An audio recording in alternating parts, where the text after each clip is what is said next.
When my cousin Cara announced her engagement, it felt like a holiday.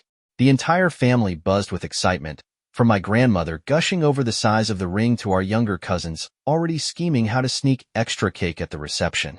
For me, it was more than just another family milestone. Cara wasn't just a cousin. She was my best friend, my confidant, and the sister I never had. We had grown up side by side, sharing sleepovers, secrets, and every awkward milestone life threw at us. So when she asked me to be her maid of honor, my heart swelled with pride. I jumped into the role with enthusiasm, ready to help her plan every detail of her dream wedding. What I didn't realize in that moment, as we hugged and laughed about venues and centerpieces, was that this celebration of love would unravel into the darkest and most painful experience of my life. Cara's fiancé, Luke, was the kind of man who could charm anyone in the room. From the moment he joined the family, he knew how to win people over with his easy laugh and seemingly sincere interest in everyone's lives. Even I liked him at first. He had this ability to make you feel like the most important person in the world when he talked to you. But as the weeks passed, something about him felt off. It wasn't anything overt, just little things I couldn't quite put my finger on.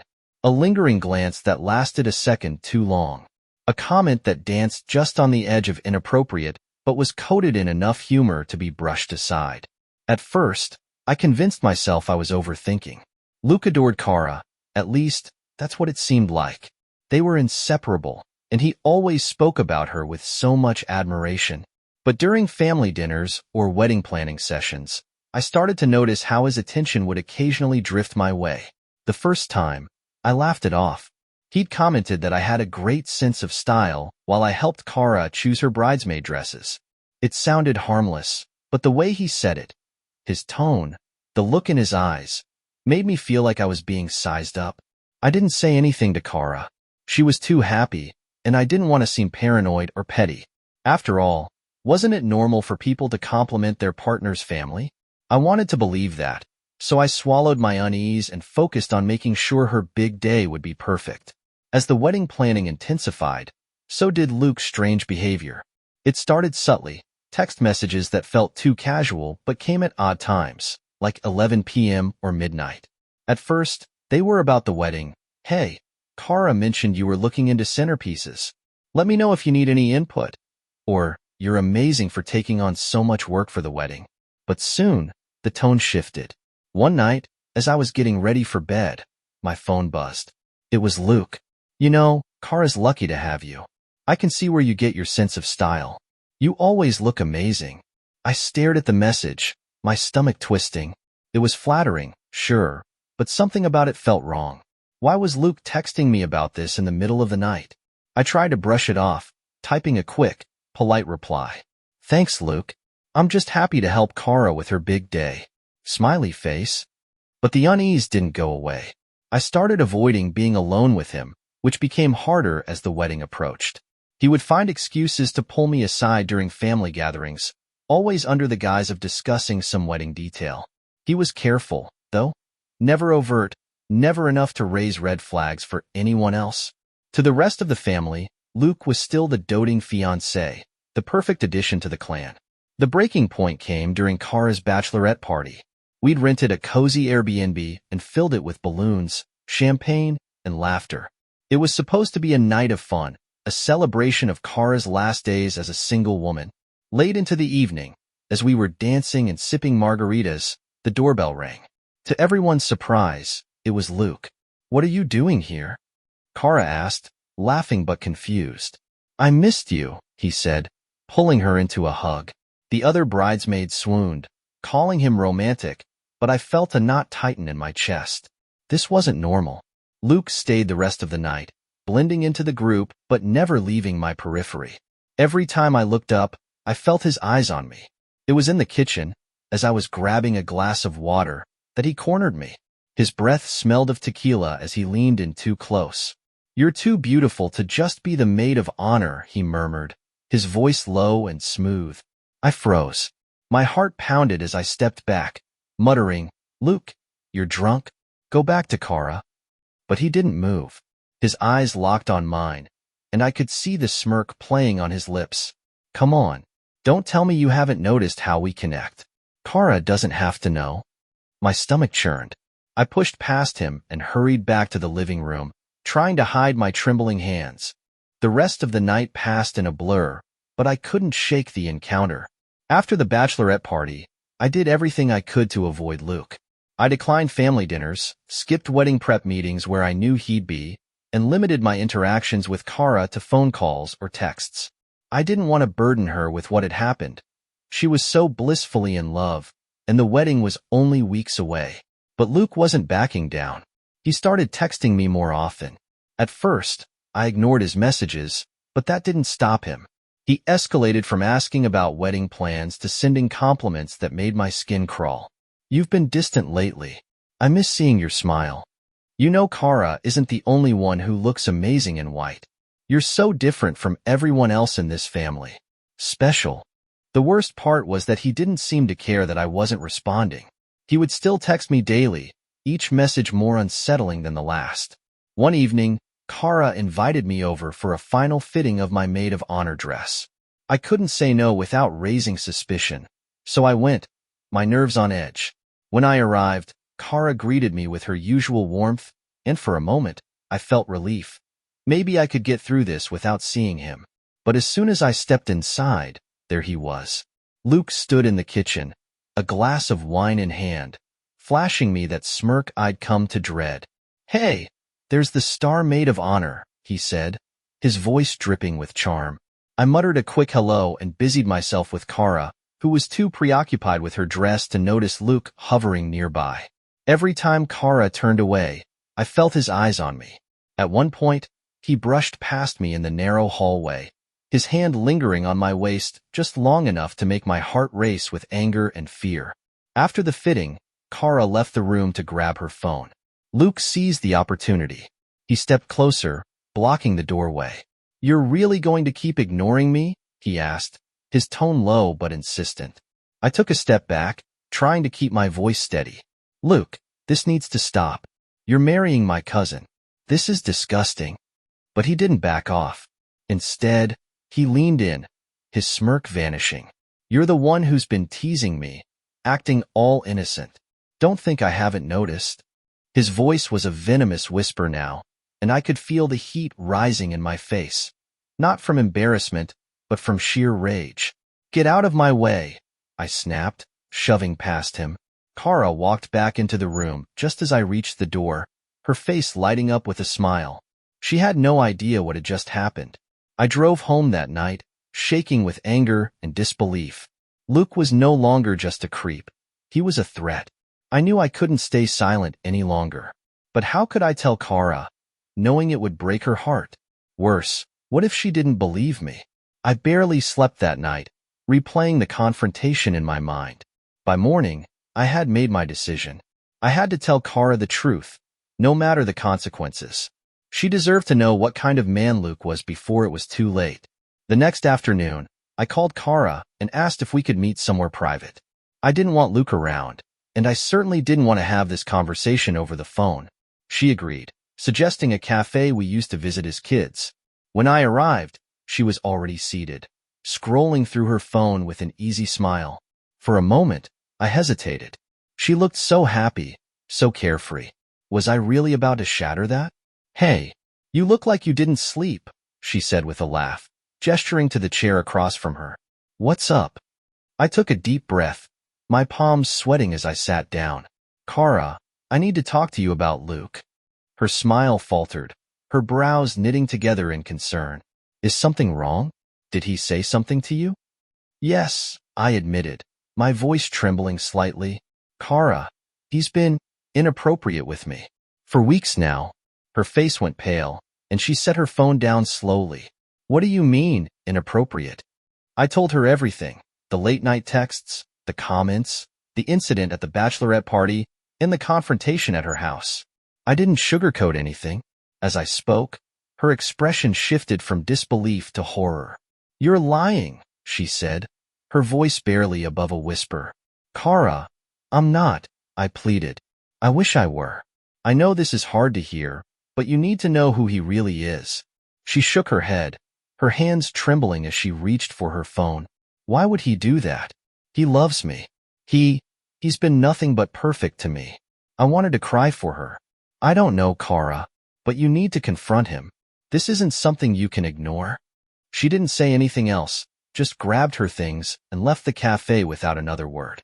I sat there, unsure if I had done the right thing. All I could do was hope she would see the truth. Later that evening, my phone buzzed with a message from Luke. You couldn't keep your mouth shut, could you?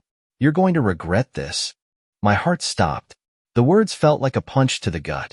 I stared at the screen, the weight of his threat sinking in. Before I could even think of a reply, another message came through, this time from Cara. I talked to him. He says you've been coming on to him and trying to sabotage our relationship.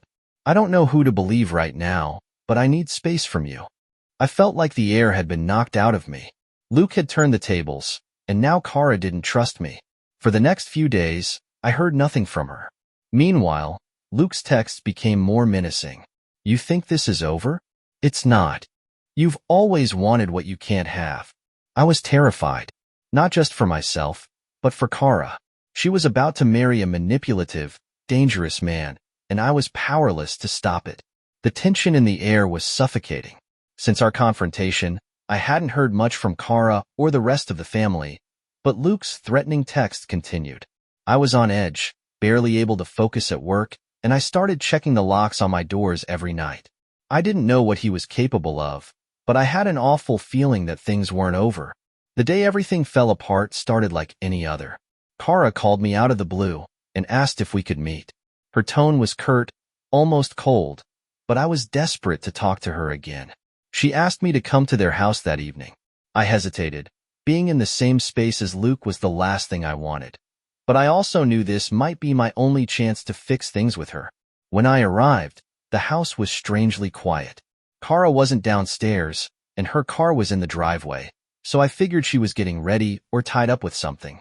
I texted her to let her know I was there, but before I could press send, Luke appeared in the hallway. He leaned against the doorway, blocking my path. Well, if it isn't my favorite liar, he said, his lips curling into a smug grin. I'm here to see Cara, I said firmly, trying to step around him. She's not here right now, he replied, his voice laced with something sinister. I froze. What do you mean? Her car is outside. She went for a walk to clear her head, he said, stepping closer. So it's just you and me, like it was always supposed to be. My stomach dropped. Look, get out of my way. But he didn't move. Instead, he grabbed my wrist, his grip tightening as I tried to pull away. You've been playing hard to get, but we both know you've wanted this all along, he hissed. Let go of me, I shouted, panic flooding my chest. I twisted and shoved, but he was stronger, forcing me against the wall. His other hand reached for my face, and I screamed, hoping someone, anyone, would hear me. And then, like a miracle, the front door flew open. Cara stood in the doorway, her eyes wide with shock and horror as she took in the scene. What the hell is going on? She screamed, her voice trembling. Luke immediately let go, stepping back like a guilty child caught red-handed. Cara, it's not what it looks like, he stammered. She's been coming on to me for weeks. I was trying to get her to leave. I clutched my wrist, tears streaming down my face. Cara, he's lying. He attacked me. Cara's gaze flicked between the two of us, and for a moment, I wasn't sure what she would believe. Then, her expression hardened. I saw everything, Luke, she said, her voice low and shaking with anger. You're disgusting. Cara, he started, but she cut him off. Get out of my house. Now. Luke's face twisted with fury, but he didn't argue. He grabbed his keys and stormed out, slamming the door behind him. The silence that followed was deafening. Cara turned to me, her eyes filling with tears. Oh my God. I'm so sorry, she whispered, her voice cracking. I didn't believe you, and this? I'm so sorry. I broke down, and she wrapped her arms around me, sobbing alongside me. The man she thought she loved was gone, and the bond between us had been pushed to its breaking point. But in that moment, I knew we would get through it, together. The days following the incident were a whirlwind of emotions. Cara stayed with me for a while, too shaken to return to the house she had shared with Luke. We spent hours talking, unpacking everything that had happened. For the first time, Cara admitted to noticing some red flags in Luke's behavior, things she had brushed off because she was blinded by love. It was painful to watch her process the betrayal, but I was relieved that she finally saw the truth. But Luke wasn't done. A week later, Cara's phone buzzed with a message from him. She ignored it at first, but he kept trying. He sent long texts, alternating between tearful apologies and blaming me for everything. Cara, I made a mistake. Please let me explain. You know she's been twisting this whole thing to turn you against me. I love you. We can get through this together. Don't throw away everything we've built. Cara showed me the messages, her face pale with a mixture of anger and confusion. He doesn't stop, does he? She muttered. Then, late one evening, Luke showed up unannounced at my apartment. Cara and I were watching a movie when the doorbell rang. When I peeked through the peephole and saw his face, my stomach turned. What are you doing here? I demanded through the door, refusing to open it. I need to talk to Cara, he said, his voice muffled but pleading. Please, just give me 5 minutes. I turned to Cara, who was already shaking her head. I don't want to see him, she whispered. She doesn't want to talk to you, Luke. Go home, I said firmly. But he wouldn't leave. He stood outside for what felt like an eternity, begging and promising he had changed. Cara, I made a mistake, he called out. I lost control, but I can fix this. I'll go to therapy. I'll do whatever it takes. When Cara still refused to respond, his tone shifted. The desperation in his voice gave way to anger. Fine. If you want to throw away what we had, that's on you. But don't think you can replace me so easily. No one will ever love you like I do. Eventually, he left, but not without leaving behind a sickening sense of unease. Cara was shaken, and I couldn't blame her. The encounter made it clear that Luke wasn't just remorseful. He was trying to manipulate her, to claw his way back into her life through guilt and fear. The next day, Cara took the final step to sever ties. She called a locksmith to change the locks at her house and reached out to a lawyer to begin the process of returning the engagement ring and breaking off the engagement officially. She blocked Luke's number, deleted his social media accounts from her life, and asked me to go with her to pick up the last of her belongings from the house. But Luke wasn't giving up so easily. He started showing up at family gatherings, claiming he just wanted to talk to Cara. He even went to her workplace once, causing a scene until security had to escort him out. It was as if he couldn't accept that he had lost control of the situation and her. It wasn't until Cara filed for a restraining order that things finally started to calm down. Luke's charm had lost its power, and his true colors had been exposed to everyone. Luke's final attempt came on a quiet Sunday afternoon. Cara had just begun to rebuild her life. She'd returned to work, started therapy, and was slowly finding pieces of herself again. We were sitting on her back porch, sipping tea and laughing about an old family memory when her phone buzzed. It was an unknown number. She hesitated but answered, thinking it might be a call from the lawyer. Her face immediately paled. Luke, she whispered, her voice trembling. She put the phone on speaker so I could hear. Cara, his voice pleaded, just hear me out. I know I messed up. I know I hurt you. But I'm a different person now. I've started therapy. I've been thinking about everything we had, everything we could still have. Her hands shook as she ended the call and blocked the number, but the peace didn't last long. Less than an hour later, Luke showed up at her house. He stood at the edge of the driveway, holding a bouquet of wilted flowers. Cara, he called out, I just want to talk. I stepped outside, my heart pounding. You need to leave, Luke, I said firmly, keeping my voice steady despite my fear. He ignored me, his eyes fixed on Cara, who stood frozen in the doorway. Cara, please, don't listen to her. I love you. I'm begging you to give me another chance. Cara's voice was strong when she finally spoke. Luke, you need to go. You're not welcome here. That's when his demeanor shifted. The charming mask he always wore cracked, revealing the anger beneath. You're making a mistake, Cara, he shouted. You're letting her ruin your life. You think anyone else will love you the way I did? I had already called the police by then, but it felt like an eternity before they arrived. Luke's shouts grew louder, and his desperation turned into threats. It was clear he was unraveling. When the police finally pulled into the driveway, Luke tried to argue with them, insisting he was just there to talk. But with the restraining order in place and his history of harassment, they weren't buying it. They handcuffed him as he continued to shout Cara's name, his voice fading as they escorted him to the squad car.